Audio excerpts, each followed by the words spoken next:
자, 오늘 살펴볼 종목은 원익 IPS입니다. 원익 IPS는 반도체 관련된 장비를 생산하는 업체죠. 예,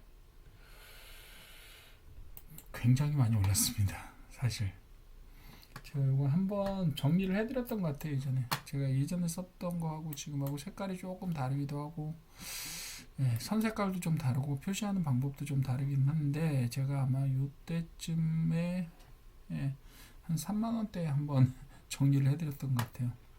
그래서 뭐 위에 저기도 말씀을 드렸고, 3만 원대 아니면 그 정도의 정리를 한번 해드렸던 것 같아요. 좀 올라갈 것 같습니다. 이런데 이렇게까지 올라갈 줄은 몰랐죠. 예, 상당히 반도체의 하락과 함께 굉장히 많이 뛰었고요.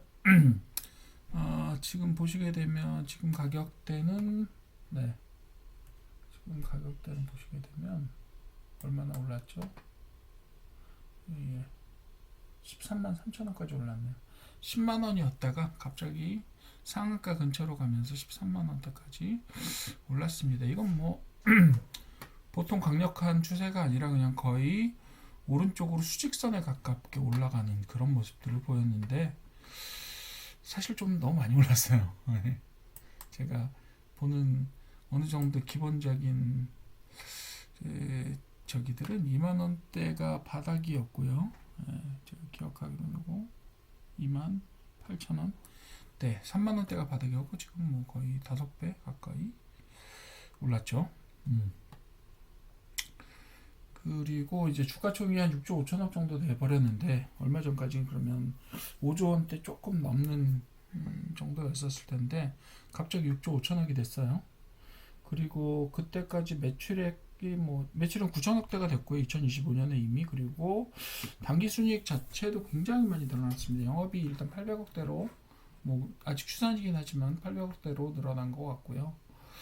그리고 당기순이익도 700억대가 될 것 같습니다. 굉장히 큰 폭의 성장과 함께 수익의 성장률도 어마어마하죠. 그래도 그런 수익과 전망의 범위를 상회할 만큼 너무 많이 올랐습니다. 제가 볼 때 이 회사는 한 4만 원대 정도까지는 아마 적정선을 유지했다라고 저는 봅니다. 어느 정도 감당할 수 있을 만한 거라고 봐요. 그리고 성장 한계라고 봤을 때, 이 회사의 성장 한계나 이런 것들을 봤을 때 그 정도가 적정하리라고 보는데 13만 원대는 좀 무리죠. 그래서 왜 제가 그렇게 말씀드리냐 하면, 자, 매출액하고 자본총계를 보시게 되면 자본총계는 거의 1조 가까이 돼가고요. 이제 매출액도 거의 1조 가까이 돼갑니다. 그래서 한 2조 선 정도까지는 성장하는 업체이기 때문에 괜찮아요. 근데 지금 벌써 3배가 올라버렸단 말이에요. 13만 원대가 됐죠. 제가 볼 때는 한 4만 5천 원? 뭐 이 정도가 이 회사로서는 성장 가능한 그 정도라고 봅니다. 적절한 정도라고 보고, 성장 추세를 본다고 하더라도 그 정도 가격이 적절한데 지금 너무 많이 올랐어요. 이렇게 오른 가격을 아마 이 회사는 감당하지 못할 겁니다. 제가 늘 말씀드리는 것처럼 이 회사가 아무리 성장해서 매출을 늘린다고 하더라도 지금처럼 성장해서 6배 저기에 해당하는, 시총에 해당하는 가격만큼 올릴 수는 절대 없어요. 단기간에. 그것도 삼성전자가 6배로 올린다고 해도 이 회사가 그만큼 올리지는 못할 겁니다. 그렇게 될 거예요.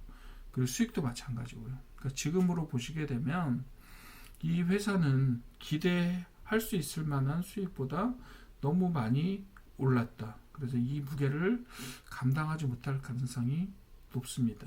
언젠가는 떨어져요. 주식은 언제까지 오르지는 않습니다. 지금 타시는 거는 굉장히 위험한 거예요. 지금 신고가 오르고 찌르고 올라갈 것 같죠. 이것도 끝이 있습니다. 끝이 있기 때문에 언제까지 올라갈 수 있을 거라고 보지는 않아요. 그리고 이 회사가 올릴 수 있는 수익이라는 게 있잖아요. 평가 방법이 여러 가지, 기업의 평가 방법이 여러 가지가 있긴 한데요. 이 회사는 지금 보게 되면 현금할인법을 하게 되면 절대 오를 수 없는 산으로 올라가 버렸습니다. 기대를 아무리 해도, 그리고 이 회사가 아무리 성장을 한다고 하더라도 성장 한계선을 넘어서 이제 주가가 올라가 버렸기 때문에 적절한 조정은 필수일 수밖에 없다. 지금보다 반이 떨어져도 사실은 되게 높아요. 솔직히 그렇습니다. 그래서 저는 사실 여러분들한테는 원익 IPS 이미 다 올라버린 종목보다는 원익그룹의 다른 좀 괜찮은 종목들이 아직 남아 있어요. 그런 종목들을 좀 가보시기를 추천합니다. 원익 IPS는 좋은 회사입니다. 수익을 충분히 올릴 수 있고 그것도 매출액 10% 정도 되는 영업이익을 올릴 수 있는 회사이기 때문에, 그리고 기술적인 안정성이나 이런 부분들 분명히 가지고 있고 영업도 잘하고 있는 것처럼 보여요. 그래서 지금 매출이 1조까지 올라간 거죠. 그런데 매출이 1조가 되는 사이에, 매출이 7천억에서 1조가 되는 사이에 이 회사에서 무슨 일이 일어났냐면 가치가 1조에서요 가치가 1조에서 6조 5천억이 되는 일이 일어났단 말이에요. 그건 좀 무리죠. 그건 좀 무리다. 이 회사가 성장으로 감당할 수 없을 만큼 가격이 올라가 있다라고 하는 것이 솔직한 저의 시각이고요. 그래서 이 원익 IPS 어떻게 보면 원익 그룹 전체의 대장이죠.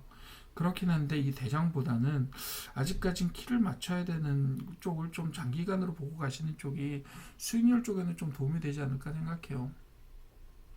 원익 IPS가 지금 2배 올라서 13조가 될 수 있을까요? 제가 볼 때는 코스피가 만 되기 전에는 그런 일이 좀 힘들 것 같기는 해요. 그렇긴 합니다. 코스피를 3천을 가게 만들겠다 이렇게 말씀하시는, 코스닥을 3천 만들겠다 말씀하시는 분들도 있고, 이 회사도 역시 코스닥에 있는 회사이기 때문에 3천이 되면 그렇게 될 수도 있겠죠. 근데 코스닥 3천이라고 하는 것은 적어도 회사의 성장 한계선 성장 가능성 정도를 받쳐줘야 되는데, 제가 볼 때는 그건 좀 무리라고 봅니다. 그래서도 안 돼요. 왜? 가치보다 너무 높아지는 겁니다. 그렇게 되면. 즉 벌어들일 수 있는 돈보다 주식의 가치가 너무 높아져서요. 그 주식에서 이 회사가 벌어들일 수 있는 어떤 한계 수익보다 훨씬 더 많아져요. 가격이. 그렇게 되면 위험합니다. 어쨌든 간에 원익 IPS는 다른 회사들도 더 많죠. 다른 회사들도 더 많긴 하지만 이런 상황에 처한 회사들이 원익 IPS만 있는 건 아니에요. 그렇긴 하지만 조금 보수적으로 보는 시각인 저로서는 이 부분들은 아직까지는 조금 인정이 안 되는 부분이긴 합니다. 어쨌든 간에 제 시각으로 말씀드렸고요. 그래서 제가 말씀드렸죠. 원익 IPS 이외에도 수익을 계속해서 올리는 다른 원익그룹 계열사들이 있습니다. 그런데 주가는 이렇게 높지 않아요. 그런 회사들 괜찮습니다. 한번 그런 데서 주목하고 장기적으로 가보시라. 이렇게 권유드리고 싶습니다. 됐습니다.